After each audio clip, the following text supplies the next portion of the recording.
Any sisters have any questions? Assalamu alaikum wa rahmatullahi wa barakatuh. Walaikum salam wa barakatuh. My question is regarding a person who, we cannot call him an atheist or discuss the entire discussion, it will take time.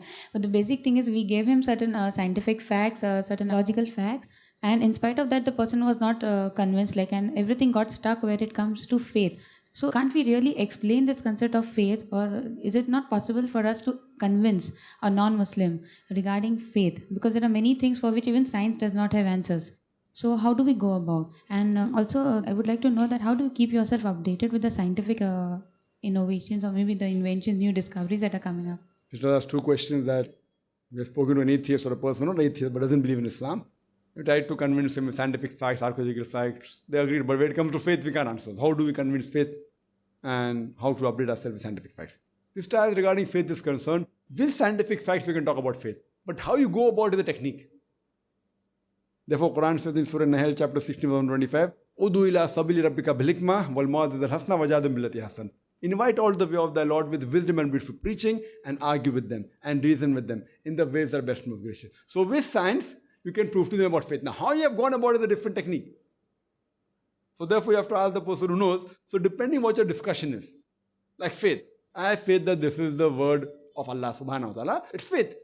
How do you prove it? Then I talk about science. So if you see my video cassette Quran Modern Science or read my book Quran Modern Science, inshallah it shows you a way. This is my faith. It is the word of Allah subhanahu wa ta'ala. I can even prove it scientifically.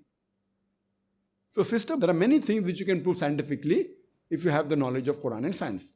There are some things, sister, which you cannot prove scientifically. For example, if they say that how can you prove there is life after death? So then you have to use logic. And for that you can refer to my video cassette Concept of Peace in Islam or my question and answer session where I've proved how to logically prove about the concept of hereafter. One of the simple ways is that suppose the Quran speaks about 100 things, for example, out of which 80% of whatever the Quran has spoken, today we have come to know that it is established scientific fact. The other 20% about science for the Quran speaks, it is ambiguous, neither right, neither wrong. So my logic says when 80% is 100% correct and the remaining 20% neither right, neither wrong, ambiguous, so my logic says that inshallah, even this 20% will be right. It's not a blind belief, it's a logical belief of the 20% which is ambiguous.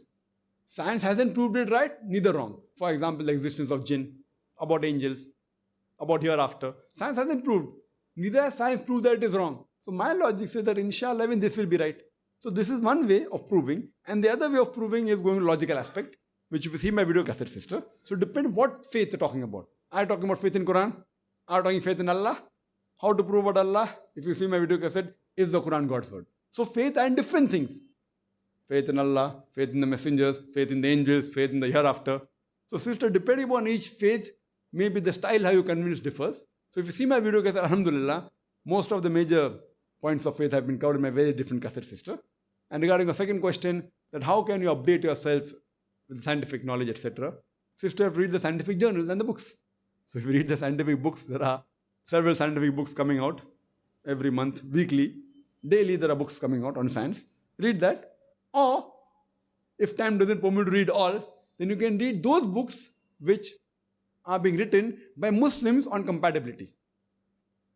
You know, there are many books which come out, if not daily, then at least once a month or once a fortnight. There are books coming out at least on some aspects of Quran and science. There are journals. For example, Saudi Arabia, there's a journal, the name is Ijaz Ilm, Saudi Arabia, which talks only about Islam and science, Quran and science, nothing else. The journal is there, so read that journal and you get updated. There are journals in Arabic, there are journals in English. There are scientific journals, Muslim Science Journal, coming out from India, from Aligarh. I think it comes out once in 6 months, if I'm not mistaken. So there are mass, MAs, come by mass. So there are journals coming out. If you read these journals, you update it with knowledge and even come to know what is spoken. So this is a shortcut, only reading Muslim journals. If you have more time, you can read the other journal and think for yourself what verses of the Quran match and you can come out with new things yourself, inshallah. Hope that answers the question, sister.